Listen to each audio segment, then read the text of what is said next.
Good morning. Today we are going to talk about childhood glaucoma, which is the last topic of glaucoma series. It is classified into primary congenital glaucoma and secondary childhood glaucoma. Primary congenital glaucoma is evident at birth or within first 2 years of life, and it is caused by primary angle abnormality. It is not associated with any ocular or systemic developmental anomalies.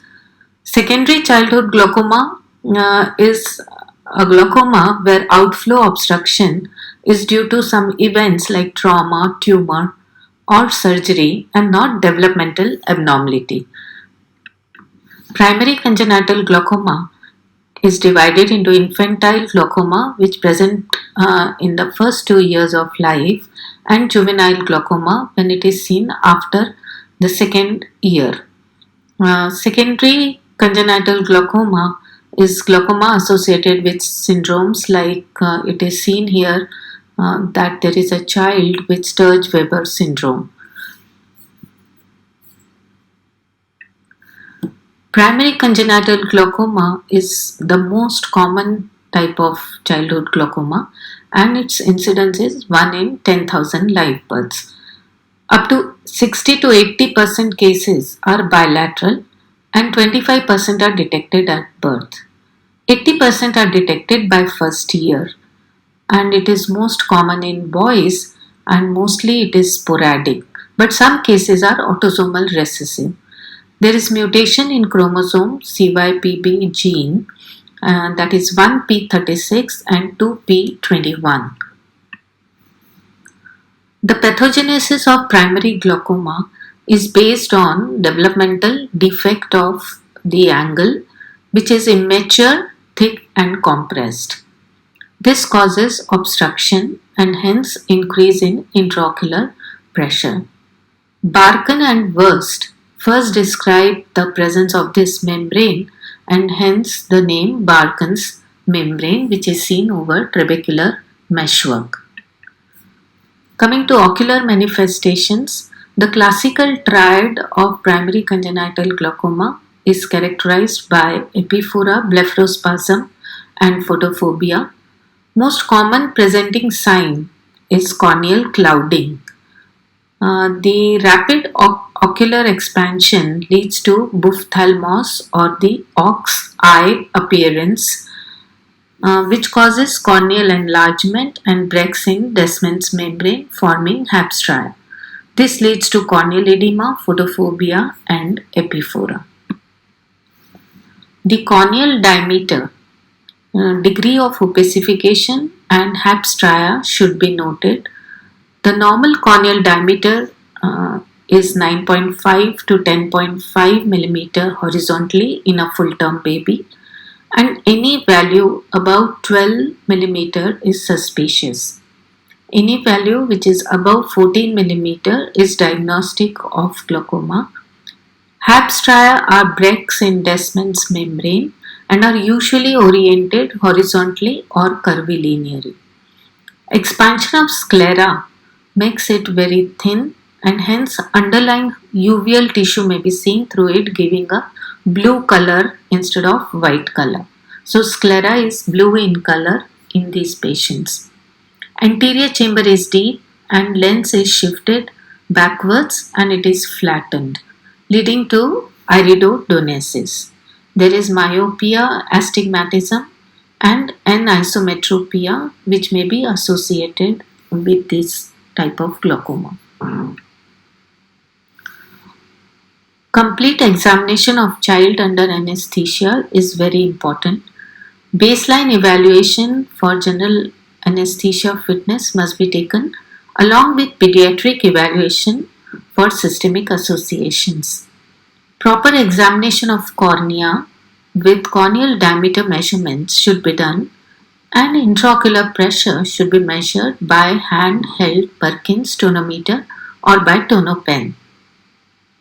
Direct gonioscopy is done to see the angle structures. Angle may show abnormal tissue. The optic nerve head examination should be done by ophthalmoscopy to diagnose glaucoma. And glaucomatous cupping in these cases usually resemble adult glaucoma. But the difference is that the cupping in ophthalmos is reversible with treatment. Retinoscopy is done at the time of EUA, that is examination under anesthesia, as congenital glaucoma is associated with refractive errors and astigmatism. Axial length measurement is an indirect method of documenting axial enlargement and progression of glaucoma. Differential diagnosis can also be remembered with the mnemonic STUMPED, that is sclerocornea, trauma, ulcers, mucopolysaccharidosis or mesodermal dysgenesis, Peters anomaly, endothelial dystrophy, and dermoid. This is easy to remember. Coming to treatment, treatment for primary congenital glaucoma is primarily surgical. Medications are used as an adjunctive therapy only. Medical therapy is used pre-operatively or post-operatively if IOP is not under control. Brimonidine is contraindicated in children less than 6 years due to its CNS side effects. Surgical therapy is primarily angle surgery. Early surgery is indicated in primary congenital glaucoma. If the cornea is clear, then goniotomy or trabeculotomy can be done. If the corneas are hazy, then trabeculectomy can be done with antifibrotic agents and glaucoma valves.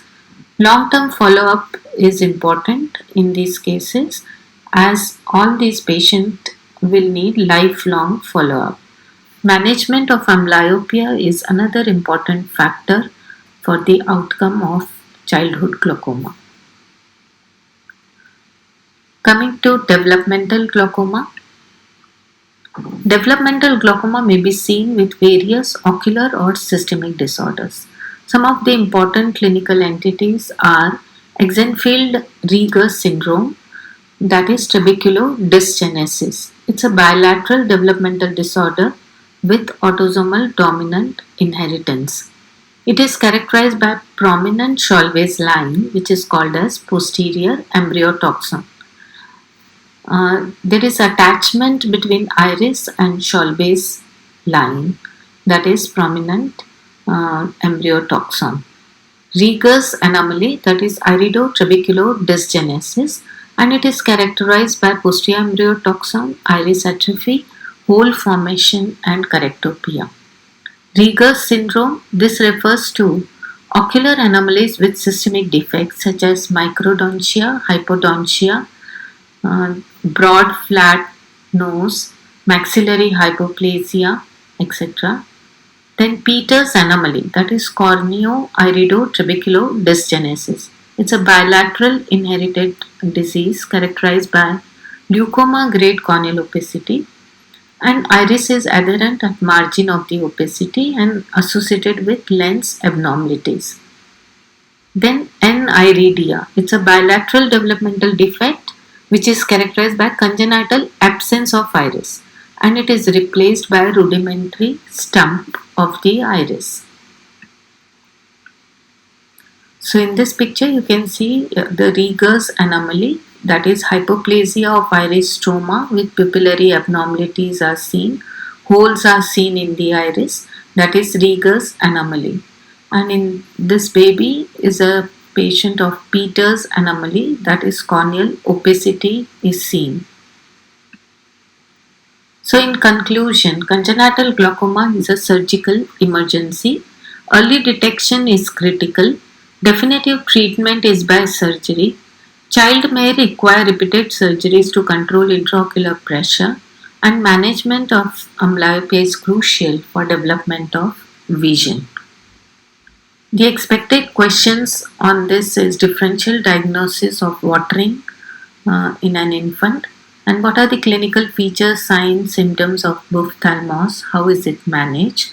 There may be short note on ophthalmos. So this completes our section on childhood glaucoma. And we move on to the next topic, that is secondary glaucoma. Secondary glaucomas are glaucoma that occurs secondary to an ocular disease or other causes. So, by definition, in secondary glaucoma, an abnormality is identified and its role is established for damaging angle structures causing high intraocular pressure. They are divided into secondary open angle and secondary angle closure.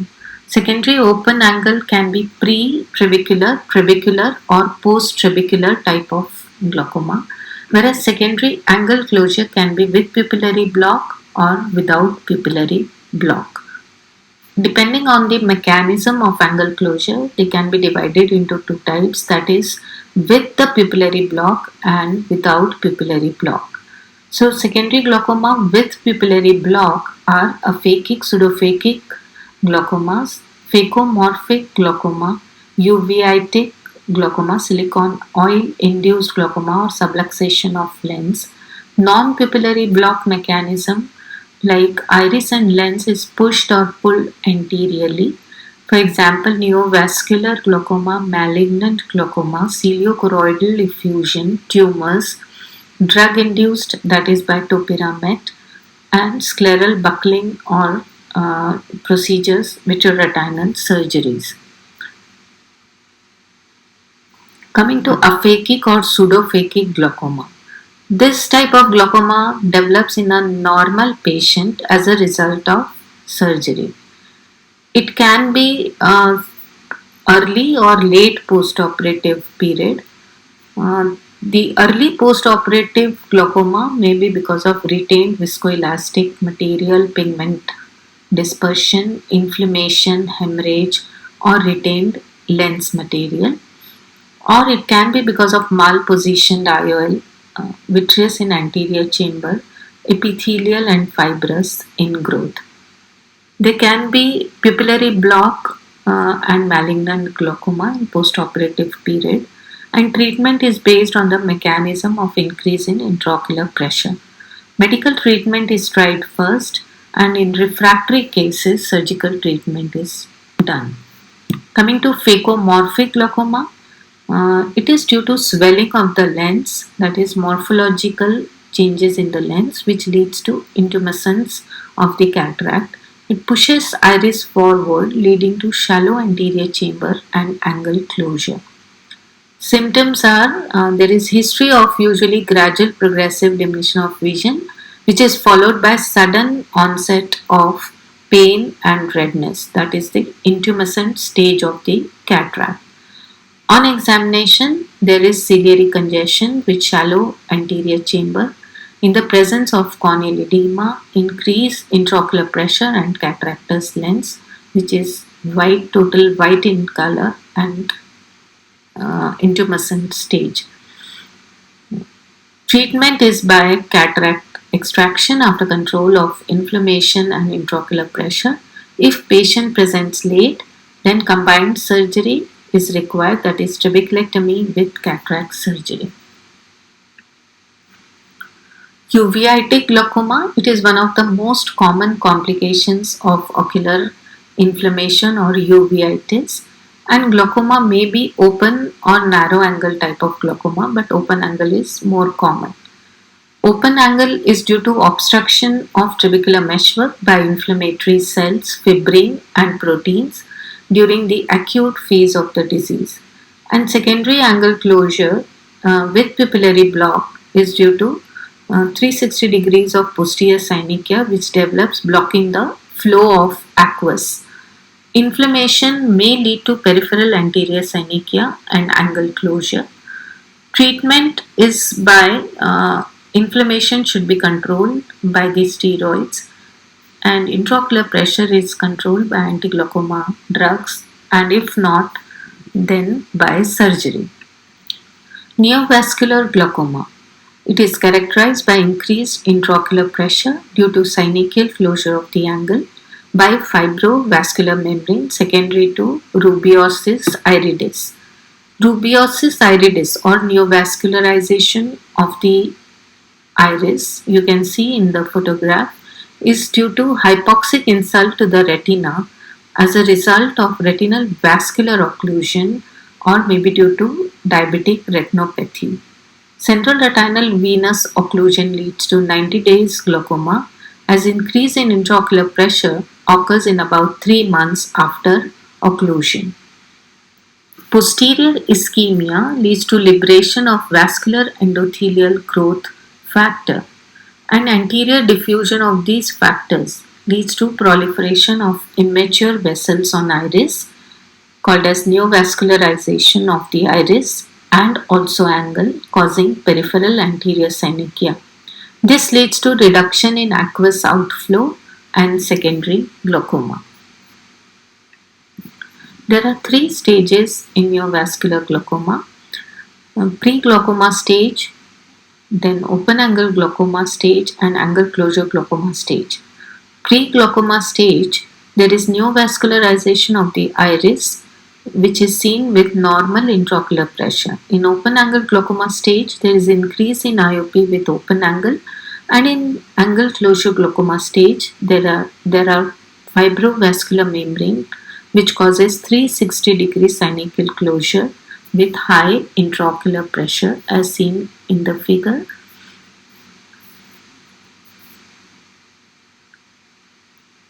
Treatment involves ablation of hypoxic retina by laser photocoagulation to decrease the release of angiogenic factors by pan-retinal photocoagulation. This can be done if the media is clear. If the media is not clear, then transscleral cryotherapy is used to ablate the hypoxic retina. In refractory cases, filtering surgery may be needed. Anti-VEGF such as intracameral or intravitreal Avastin followed by trabeculectomy is done if visual acuity is better. In cases with blind and painful eyes, cyclodestructive procedures may be done. Malignant glaucoma. The other name is aqueous misdirection. It presents after ocular surgery. There is uniform flattening of anterior chamber with associated anterior displacement of lens and vitreous phase. You can see the uniform shallow anterior chamber in the photograph. There is anterior rotation of ciliary body leading to formation of aqueous pockets in vitreous cavity. Medical management includes cycloplegic therapy and control of intraocular pressure by aqueous suppressants. Anterior vitreous disruption with laser can be tried in patients with aphakia and pseudophakia. Definitive surgical therapy includes vitrectomy. Traumatic glaucoma can follow open globe as well as closed globe injuries. Blunt trauma commonly leads to glaucoma, which has bimodal onset. That is, it can present early and also late onset. Post-traumatic inflammation, presence of blood, trabecular injury can cause increase in intraocular pressure in early period. That is, hyphema can lead to traumatic glaucoma. Treatment is by control of inflammation and intraocular pressure. Late onset glaucoma is characterized by angle recession glaucoma. It is a tear between longitudinal and circular fibers of ciliary muscles. It is a chronic unilateral open angle glaucoma in young patients. Treatment is by medical control of intraocular pressure and surgery in refractory cases. Lens-related glaucoma can be of various types, like lens subluxation or dislocation, as is seen in the photograph. It can be because of trauma and it can cause secondary glaucoma. Phacomorphic glaucoma is because of the swelling of the lens that can cause secondary glaucoma. Then phacolytic glaucoma is obstruction of trabecular meshwork by lens proteins and macrophages. Phacoanaphylactic glaucoma is lens capsule tears, leak lens particle and obstructs trabecular meshwork. So there are different types of lens-related glaucoma. Pseudoexfoliation glaucoma. True exfoliation is described in glass blowers due to infrared exposure.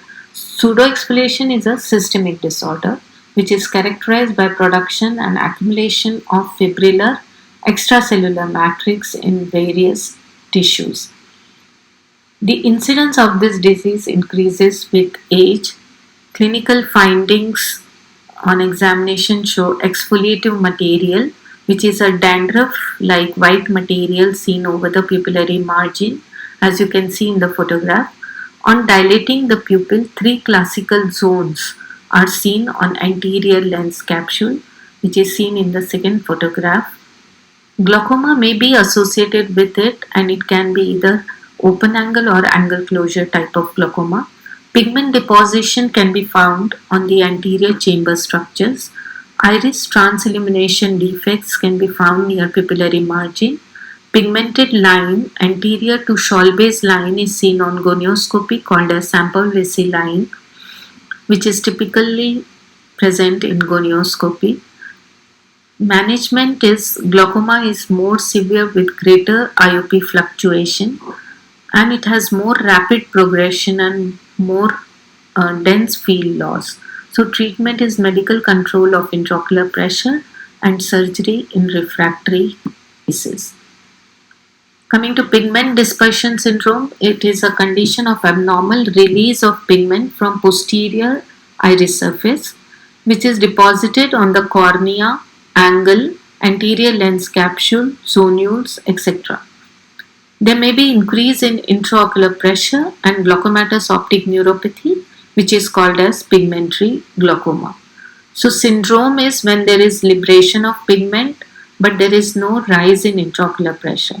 Once there is rise in intraocular pressure with glaucomatous optic neuropathy, it is called as pigment dispersion glaucoma or pigmentary glaucoma. Treatment is medical control by the anti-glaucoma drugs and surgery in refractory cases. You can see in the figure that there is deposition of pigment on the endothelium on the topmost figure. Then there are transillumination defect in the second photograph, which are typically present in pigment dispersion syndrome.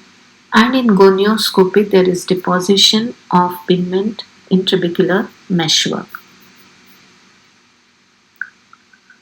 Secondary glaucoma can also be because of the malignant cells which are released in intraocular tumors like retinoblastoma, and they can cause secondary glaucoma.